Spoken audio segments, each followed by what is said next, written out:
Not just famous, not just successful, but permanent in the way that certain things feel like they will simply always exist. The ocean, the mountains. And for a long time, for so many people, Clint Eastwood.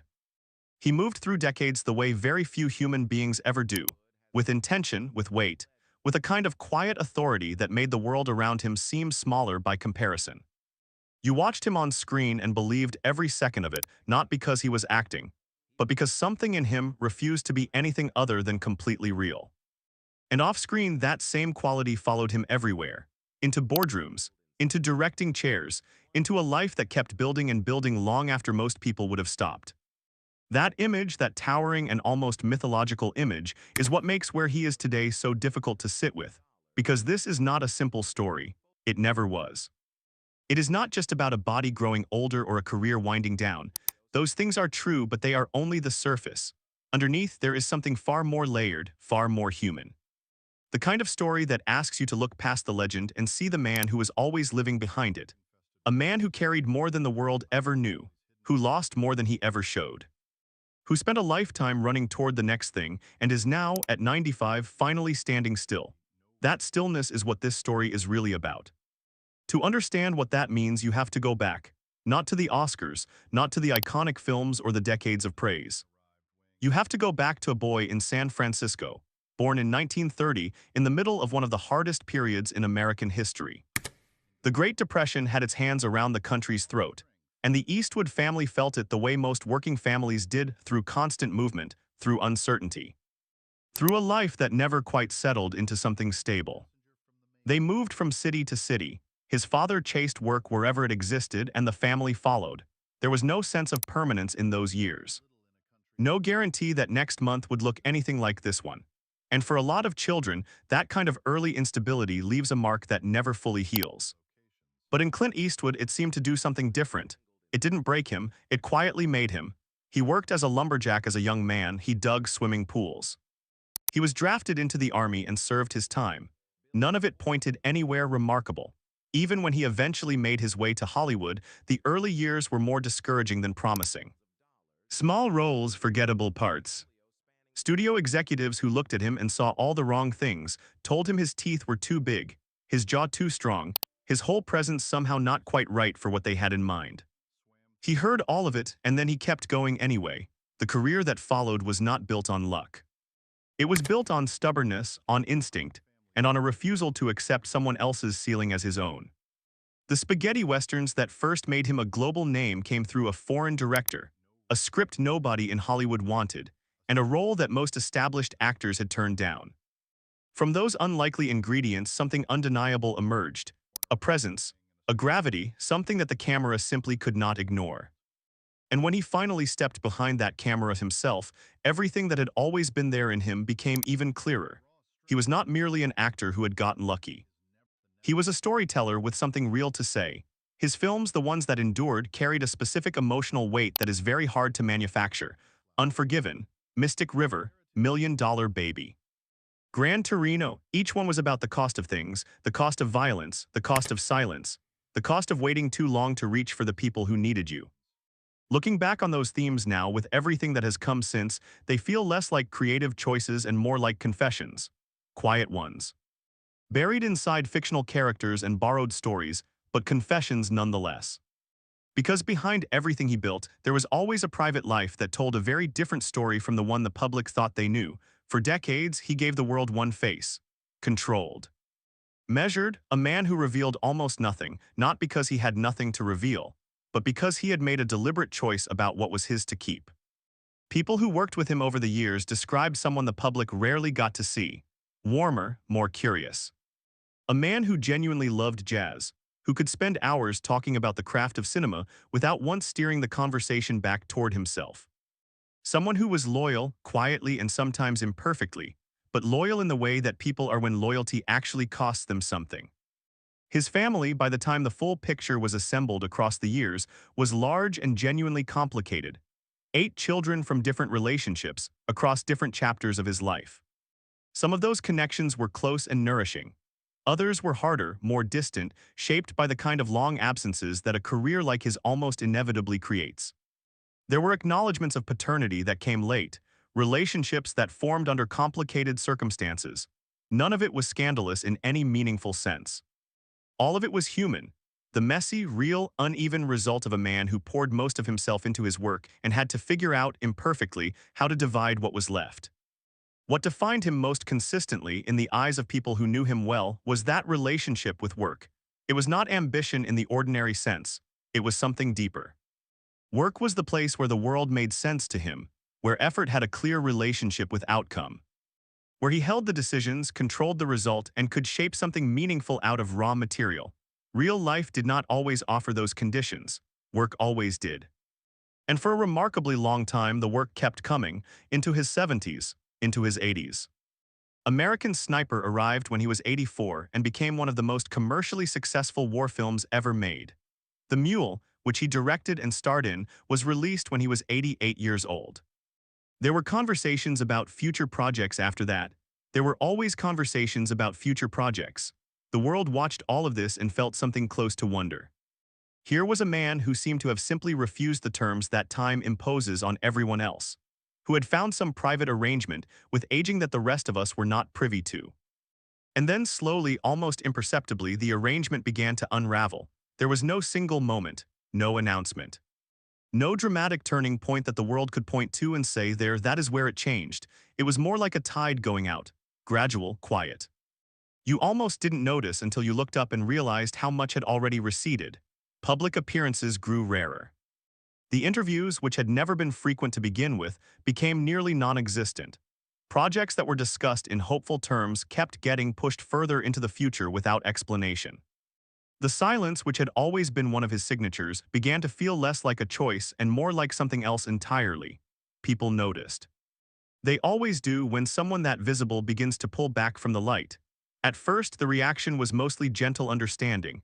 He was in his 90s after all. Of course things were slowing. Of course the pace was changing. That was not only understandable, it was appropriate. But then the reports began to surface. According to various sources observing his public profile, questions started to emerge, carefully and with genuine uncertainty, about his overall health and daily capacity. People who had encountered him at various events offered observations that suggested the changes were not simply the ordinary kind. His movements, once so precise and economical, appeared to require more effort than before. The physical presence that had always filled a room so completely seemed, by these accounts, to have grown quieter than it once was. No official health statement was made. No comprehensive medical picture was shared publicly. That was entirely in keeping with who he had always been, a man who treated his private life as genuinely private, who did not owe the world access to anything he chose to keep for himself. But the absence of information in this case carried its own kind of weight, because there was something else happening alongside the health questions. Something that received less attention but mattered just as much. He was losing people. There is a grief that accumulates across a very long life that is unlike any single loss. It is not the grief of one devastating event, though those happen too. It is the slower, quieter grief of outliving the people who remember who you were before the world decided who you were. The friends from the beginning, the collaborators who spoke your language without needing it translated. The people whose presence formed the invisible architecture of your daily life, so present for so long that you stopped noticing them the way you stopped noticing the walls of a room you live in. Until one day they are gone. For Clint Eastwood, that kind of loss had become a recurring companion. The industry friends from his earliest years, the creative partners who understood instinctively what he was reaching for. Each one who left took with them something irreplaceable, not just a relationship but a piece of living memory that existed nowhere else. And then there was Sandra Locke. Their story was long and genuinely painful. They had been together for years before the relationship broke apart in ways that became very public and legally complicated. The breakup produced real damage, and the legal battles that followed were ugly in the way that private things become ugly when they are forced into courtrooms and headlines. But before all of that, and most accounts suggest that something real and significant existed before all of that, there was a genuine connection that shaped a significant chapter of both their lives. When Sandra Locke died in 2018, that chapter closed forever. Not cleanly, not with any sense of resolution. Grief does not require a clean ending to be real.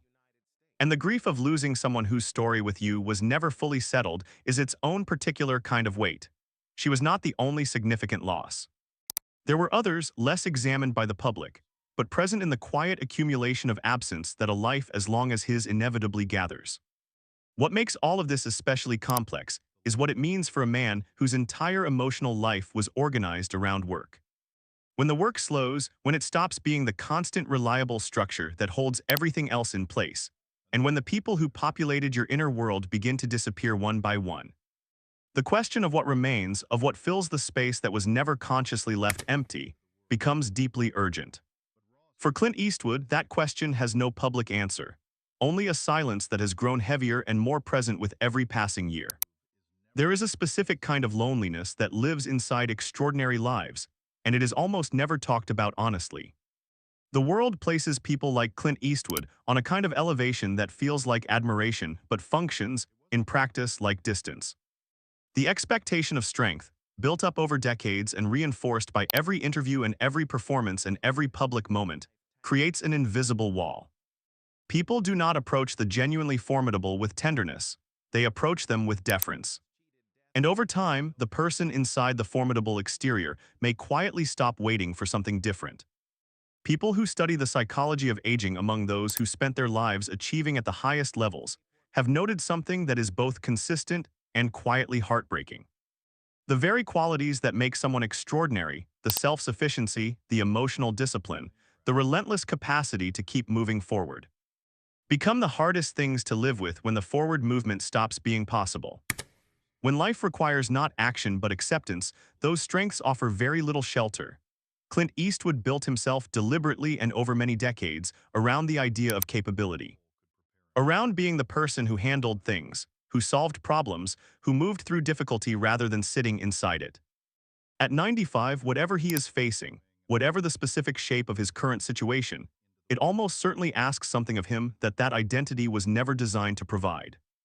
There have been questions raised in various reports and from various sources about the nature of his daily life, about his support system, about which of the many people in his extended family are genuinely present. Some accounts suggest that certain relationships have been repaired and deepened in recent years. That time and proximity and perhaps the particular clarity that comes with age have brought some of those connections closer to what they could have been. Other accounts suggest that the distances that formed across decades of complicated history have not fully closed, that the emotional geography of his family remains large and in places unresolved. Both things may be true simultaneously. Most real families hold that kind of contradiction. What lands with real weight is the image of a man of his specific stature navigating any of this. Not because it is unique. Many people carry complicated families and unresolved histories. But because the public story of Clint Eastwood was always, at least partly, the story of a man above ordinary sorrow. The revelation, slow and quiet and accumulating over years that he was never above it, that he was always inside it like everyone else, carries something that is difficult to name and impossible to dismiss. Every filmmaker knows in their bones that endings are the hardest part, not because they are technically complicated, but because the best ones cannot be engineered. They have to emerge honestly from everything that came before. They have to feel both inevitable and surprising at the same time. They have to carry the full weight of the story without announcing themselves too loudly. Clint Eastwood spent most of his working life crafting those kinds of endings for other people's stories. Characters who paid real prices for real choices. Old men who found unexpected grace or found that grace had already passed them by. Quiet devastations that landed harder precisely because they were quiet. Now, at 95, he is living inside an ending he did not write. According to reports from those with some proximity to his current situation, his physical health has become a matter of genuine concern. The specific details have been kept private, in keeping with everything he has always kept private. But the broad picture that has emerged, through careful and qualified accounts, is of a man whose body is carrying the real and accumulated weight of more than 9 decades of hard, full living. The energy that once seemed almost defiant in its abundance has grown still. The projects that were always forming on the horizon have stopped appearing. There are also accounts, offered with appropriate uncertainty and without any official confirmation, that suggest changes beyond the physical. Questions have been raised, carefully and without presumption, about whether the man who once commanded every room he entered is fully present in the way he once was. No diagnosis has been confirmed. No medical disclosure has been made. These are observations, secondhand and incomplete, and they deserve to be held as exactly that, but they exist, and they matter. What matters equally, though, is that these accounts are not the whole picture, because alongside them exist other reports, reports of moments of real clarity, of conversations that still carry the unmistakable texture of the mind that created all of those extraordinary things. Of a man who can still speak in the right moments about music and film and the nature of storytelling with a precision that surprises the people sitting across from him. He is not gone. Whatever is happening, whatever the full shape of it turns out to be, he is not simply gone. But he is, by any honest measure, in the final chapter of a life that was never ordinary.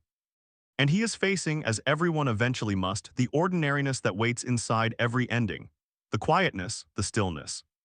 The things that fame and talent and sheer force of will cannot negotiate away. That is not tragedy exactly. It is something harder to name than tragedy and in some ways more affecting. There will come a moment, and it may have already arrived in some quiet form, when the world pauses to reckon with what Clint Eastwood actually meant.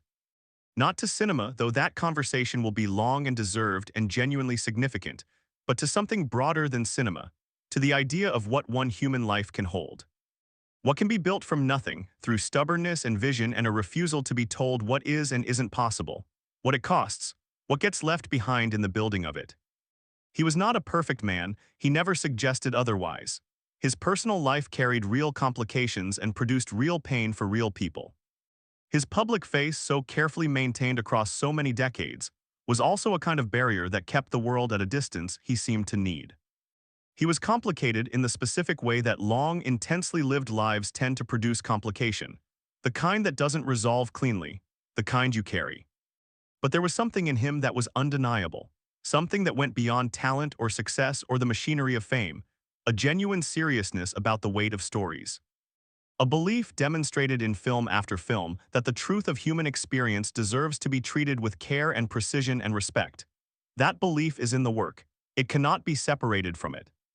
And the work will remain long after everything else has fallen away.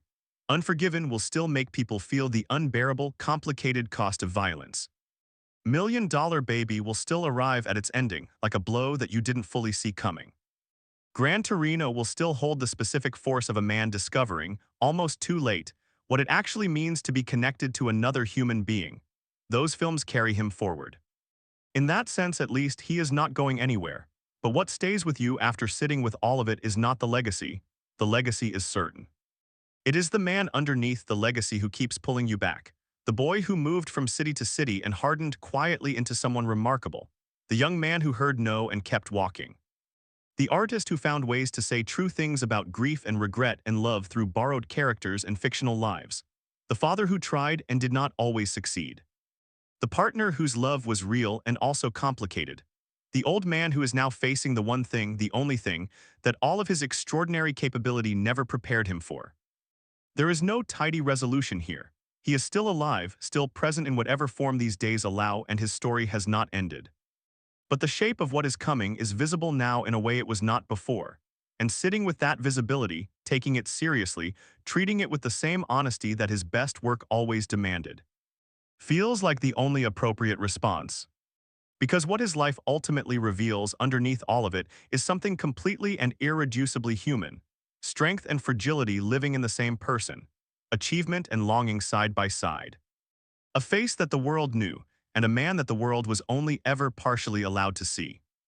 That distance between the face and the man, between the legend and the life, is where the real story has always lived. And it is worth sitting with quietly for as long as it takes to feel the full weight of it. If this story stayed with you even a little, take a moment before you move on. Because stories like this one exist to remind us of something we keep forgetting, that the people who look the most untouchable are often carrying the most, that strength and sorrow are not opposites. That behind every legend there is a human being navigating the same impossible terrain as the rest of us. If something here moved you, leave a thought in the comments. This channel is built for conversations that go deeper than the surface, and your voice is part of what makes those conversations worth having. And if you want more stories told this way, with care, with honesty, and with the kind of attention that real lives deserve, subscribe and stay close. There is always more to tell.